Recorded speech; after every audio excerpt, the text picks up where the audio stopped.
Link canal ಬಗ್ಗೆ ಸಾಧಕ ಬಾಧಕಗಳನ್ನ ಎಲ್ಲರೂ ಕೂಡ ಚರ್ಚೆ ಮಾಡಿದ್ರು. ಸನ್ಮಾನ್ಯ ಉಪಮುಖ್ಯಮಂತ್ರಿಗಳು, ನೀರಾವರಿ ಮಂತ್ರಿಗಳಾದ ಡಿ ಕೆ ಶಿವಕುಮಾರ್ ಅವರು ಕೂಡ ಸಕಾರಾತ್ಮಕವಾಗಿ ಸ್ಪಂದಿಸಿದ್ದಾರೆ. ಉಸ್ತುವಾರಿ ಸಚಿವರಾದ ಪರಮೇಶ್ವರ್ ಅವರಿದ್ದರು, ಜಯಚಂದ್ರ ಅವರಿದ್ದರು, ಹಿರಿಯರಾದ ಕೃಷ್ಣಪ್ಪನವರಿದ್ದರು, ಸುರೇಶ್ ಗೌಡ ಇದ್ದರು, ಜೊತೆ ಗಣೇಶ್ ಇದ್ದರು, ಬಾಲಕೃಷ್ಣ ಇದ್ದ, ರಂಗನಾಥ್ ಇದ್ದರು, ಷಡಕ್ಷರಿ ಇವರಿದ್ದರು, ಶ್ರೀನಿವಾಸ್ ಅಂತ MLC ಎಲ್ಲರೂ ಇದ್ದರು. ಸುಮಾರು 1.5 ಗಂಟೆ ಚರ್ಚೆ ಆಯಿತು. ಸಾಧಕ ಬಾಧಕಗಳನ್ನು ಸ್ಪಷ್ಟವಾಗಿ ಹೇಳಿದ್ದೇನೆ. CWC ಏನು ಕಾವೇರಿ ಡಿಸ್ಪ್ಯೂಟ್ನಿಂದ ಇರ್ತಕ್ಕಂಥ ಕೆಲವಾರು ತೊಡಕುಗಳನ್ನು ಕೂಡ ನಾನು ಸವಿಸ್ತಾರವಾಗಿ ತಿಳಿಸಿದ್ದೇನೆ. ಬೆಂಗಳೂರನ್ನು ಹೊರತುಪಡಿಸಿದ್ರೆ ಅತಿ ಶೀಘ್ರಗತಿಯಲ್ಲಿ ಬೆಳೀತಾ ಇರ್ತಕ್ಕಂಥ ನಗರ ಯಾವುದಾದ್ರು ಇದ್ದರೆ ಅದು ತುಮಕೂರು. ತುಮಕೂರಿನ ಕುಡಿಯೋ ನೀರಿನ ಸಮಸ್ಯೆ ಇರ್ಬೋದು, ಗುಬ್ಬಿ, ತುಮಕೂರು ಗ್ರಾಮಾಂತರ, CS ಪುರ ಹೋಬಳಿ ಮತ್ತು ತುಮಕೂರಿಗೆ ಎಷ್ಟೆಷ್ಟು ನೀರು ಬೇಕು ಏನು ಅನ್ನೋದನ್ನು ಕೂಡ ಚರ್ಚೆ ಆಗಿದೆ. ಮತ್ತು ಯಾವ್ಯಾವ ರೀತಿ ಆಯಿತು, ಏನಾಯಿತು, ಲಿಂಕ್ ಕ್ಯಾನಲ್ನಿಂದ ಏನಾಗಿದೆ ಅನ್ನೋದಕ್ಕಿಂತ ಹೆಚ್ಚಾಗಿ ನಾನು ಅವರಿಗೆ ಕೊನೆಯಲ್ಲಿ ನೀವು ಸ್ಥಳ ಪರಿಶೀಲನೆ ಮಾಡಿ, ತಾಂತ್ರಿಕ ತಜ್ಞರು ನಿಮ್ಮ ಅಧಿಕಾರಿಗಳು ಕರ್ಕೊಂಡೋಗಿ ತಾಂತ್ರಿಕ ತಜ್ಞರು ಅಂತಂದರೆ ಯಾವ ಸರ್ಕಾರ ಇರ್ತದೆ ಅವ್ರು ಪರವಾಗಿ ಬರ್ಕೊಡ್ತಾರೆ. ಆದ್ದರಿಂದ ಇಂಡಿಯನ್ ಇನ್ಸ್ಟಿಟ್ಯೂಟ್ ಆಫ್ ಮ್ಯಾನೇಜ್ಮೆಂಟ್ ಹತ್ರ ನಾವು ಬೇರೆ ಬೇರೆ ಈ ಥರ ಕರ್ಕೊಂಡೋಗಿ ನೀವು ಮಾಡಿರೋದು ಸರಿ ಇದೆ ಅಂತ ಅಂದ್ಬಿಟ್ಟು ಅವ್ರು ಹೇಳೋದಾದರೆ ನಮ್ಮದೇನು ಅಭ್ಯಂತರ ಇಲ್ಲ. ದಯವಿಟ್ಟು ಅದನ್ನು ಬಿಟ್ಟು ಏನೋ ಮಾಡೋಕ್ಕೆ ಹೋಗಬೇಡ್ರಿ ಅಂತ ಹೇಳಿದ್ಮೇಲೆ ಶಿವಕುಮಾರ್ ಅವರು ಕನ್ವಿನ್ಸ್ ಆಗಿದ್ದಾರೆ. ಸ್ಥಳಕ್ಕೆ ನಾನೇ ಹೋಗ್ತೀನಿ, ಅವ್ರನ್ನೂ ಕೂಡ ಕಳಿಸ್ಕೊಡ್ತೀನಿ, ಮತ್ತು ಅಧಿಕಾರಿಗಳನ್ನೂ ಕೂಡ ಇನ್ನೊಂದು ಸರಿ ಹೇಳ್ತೀನಿ ಅಂತ ಹೇಳಿ ಇದು ಮಾಡಿದ್ದಾರೆ.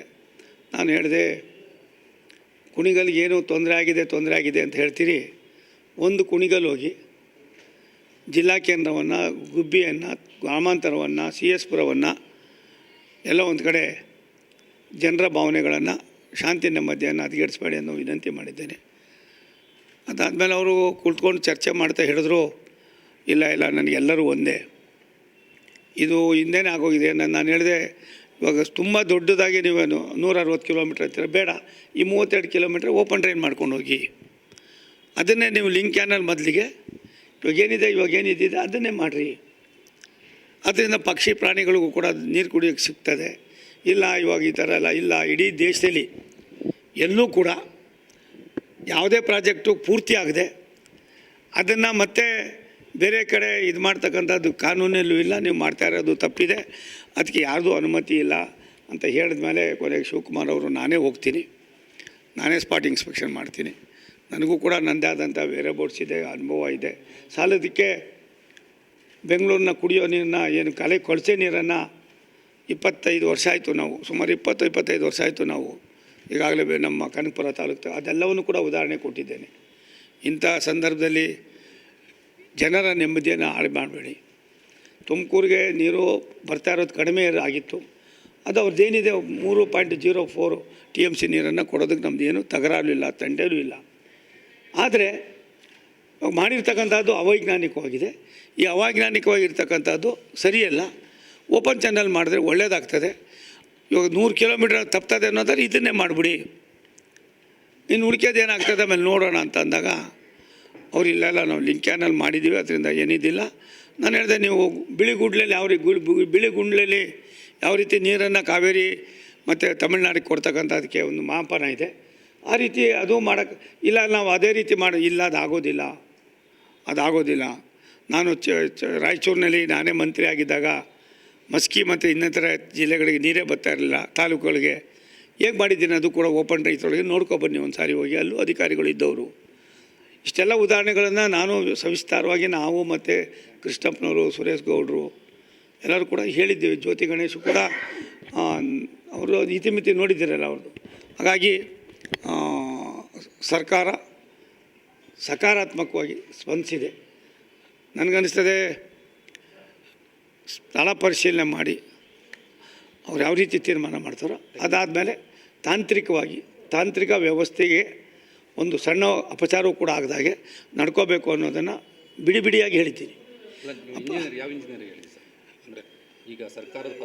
ಇಂಡಿಯನ್ ಇನ್ಸ್ಟಿಟ್ಯೂಟ್ ಅದಕ್ಕೆ ಇದೆ, ಒಂದು ವ್ಯಾಪಾರ ಮಾಡ್ತಕ್ಕಂಥದಕ್ಕೆ 3-4 ಸ್ವಾಯತ್ತ ಸಂಸ್ಥೆಗಳು ಭಾರತ ಸರ್ಕಾರದ ವ್ಯಾಪ್ತಿಯಲ್ಲಿರ್ತಕ್ಕಂಥವು. ಇಂಥ ಸಮಸ್ಯೆಗಳು ಬಂದಾಗ ಕೆಲವು ತಾಂತ್ರಿಕ ತಜ್ಞರು, ಸೈಂಟಿಸ್ಟ್ಗಳು ಮತ್ತು ಇಂಜಿನಿಯರ್ಸ್ ಎಲ್ಲರೂ ಕೂಡ ಅಲ್ಲೇ ಇರ್ತಾರೆ. ಅವರು ಅದಕ್ಕೋಸ್ಕರಲೇ ಇರ್ತಕ್ಕಂಥವ್ರು. ಅವರನ್ನು ಕರ್ಕೊಂಡು ಹೋಗ್ತೀನಿ ಅಂತ ಹೇಳಿದ್ದಾರೆ, ಕಳಿಸ್ತೀನಿ ಅಂತ ಹೇಳಿದ್ದಾರೆ. ಇದೆಲ್ಲವನ್ನು ನೋಡಿ ಆಮೇಲೆ ಯಾವುದೇ ಕಾರಣಕ್ಕೆ ತುಮಕೂರಿನ ಈ ಭಾಗದ ಜನರಿಗೆ ನಿಮ್ಗೇನು ಕೊಡ್ತಾಯಿದ್ದೀವಿ ಶೇರ್ನಲ್ಲಿ ಒಂದು ಸಣ್ಣ ಇದು ಕೂಡ ವ್ಯತ್ಯಾಸ ಆಗದಾಗಿ ಇನ್ನೂ ಮಾಡ್ತೀವಿ ಅನ್ನೋ ಅವ್ರು ಭರವಸೆಯನ್ನು ನೀಡಿದ್ದಾರೆ. ಅದಾದಮೇಲೆ ಅವ್ರು ಬಂದು ಹೋದ್ಮೇಲೆ ಏನು ತೀರ್ಮಾನ ಮಾಡ್ತಾರೋ ಮುಂದಿನ ರೂಪುರೇಷೆಗಳನ್ನು ನಾವು ಚರ್ಚೆ ಮಾಡೋಣ. ನೋಡಿ, ಒಂದು ನಿಮಿಷ ತಾಳಿ. ಇದೆಲ್ಲವೂ ಕೂಡ ಈ ಸಮಸ್ಯೆಗೂ ಅದಕ್ಕೆ ಸಂಬಂಧ ಇಲ್ಲ. ಈ ಸಮಸ್ಯೆ ಇರೋದು ಏನು ಇವತ್ತು ನಮ್ಗೆ ಅಲೋಕೇಶನ್ ಆಗಿದೆ ಅದು ಸಮರ್ಪಕವಾಗಿ ಬರ್ತಾಯಿತ್ತು. ಅಲ್ಲಿ ಬರ್ತಾಯಿಲ್ಲ ಅನ್ನೋ ದೃಷ್ಟಿಯಿಂದ ನೀವು ಆ ನೀರಿಗೆ ಸ್ವಲ್ಪ ಹೆಚ್ಚು ಕಡಿಮೆ ಆಗಿದೆ. ಕೆಲವು ಸಂದರ್ಭದಲ್ಲಿ ಇವಾಗ ಒಂದು 2-3 ವರ್ಷದಿಂದ ಈಚೆಗೆ ಅದಕ್ಕೂ ಕೂಡ ಸ್ವಲ್ಪ ಹೋಗ್ತಾಯಿದೆ, ಆದರೆ ಪೂರ್ತಿ ಹೋಗಿಲ್ಲ. ಅವ್ರ ಪಾಲು ಏನಿದೆ 3.04 TMC ಅದು ಹೋಗಬೇಕಾಗಿದೆ. ಅಷ್ಟಕ್ಕೆ ನಾವು ಸ್ಥಿಮಿತ ಆಯ್ತು ಹೊಂದಿದ್ದಾರೆ, ತಪ್ಪೇನಿಲ್ಲ. ಇನ್ನೊಂದು ಸುತ್ತಿನ ತಾಂತ್ರಿಕ ಸಲಹೆ ಇಲ್ಲ ಅದು ಅವರೇ ಸರ್ಕಾರನೇ ಮಾಡಬೇಕು, ಸರ್ಕಾರನೇ ತೀರ್ಮಾನ ಮಾಡಬೇಕು. ಸರ್ಕಾರ ತೀರ್ಮಾನ ಆದಮೇಲೆ ಏನಾಯ್ತದೆ ಅನ್ನೋದು ನಮ್ಗೆ ತಿಳಿಸಿ ಅನ್ನೋದನ್ನು ಹೇಳಿದ್ದೀವಿ. ಎಲ್ಲ ಒಕ್ಕೋರಿನ ನಾವು ನಮ್ಮ ವಿಚಾರಗಳನ್ನು ಮಂಡನೆ ಮಾಡಿದ್ದೀವಿ. ಅದಾದಮೇಲೆ ಸರ್ಕಾರ ಬಂದೋದೇನು ತೀರ್ಮಾನ ಮಾಡ್ತದೆ ಮಾಡಲಿ. ಒಂದು ನಿಮಿಷಪ್ಪ, ಇವಾಗ ಅದು ಯಾಕ್ರಿ ತಲೆ ಚರ್ಸ್ಕೋತೀರ? ನಿಂತೋಗಿದೆ. ಇವೆಲ್ಲ ಮಾಡಿದ್ರೆ ಹೆಂಗೆ ಮಾಡೋಕ್ಕಾಯ್ತದಪ್ಪ? ಸರ್ಕಾರ ಅಂದ್ರೆ ಏನು? ನಿಂತ ನೀರಲ್ಲ, ಹರಿಯೋ ನೀರು ನಿಜ. ಆದರೆ ನಿಂತೋಗಿದ್ದೇವೆ ಕೆಲಸ.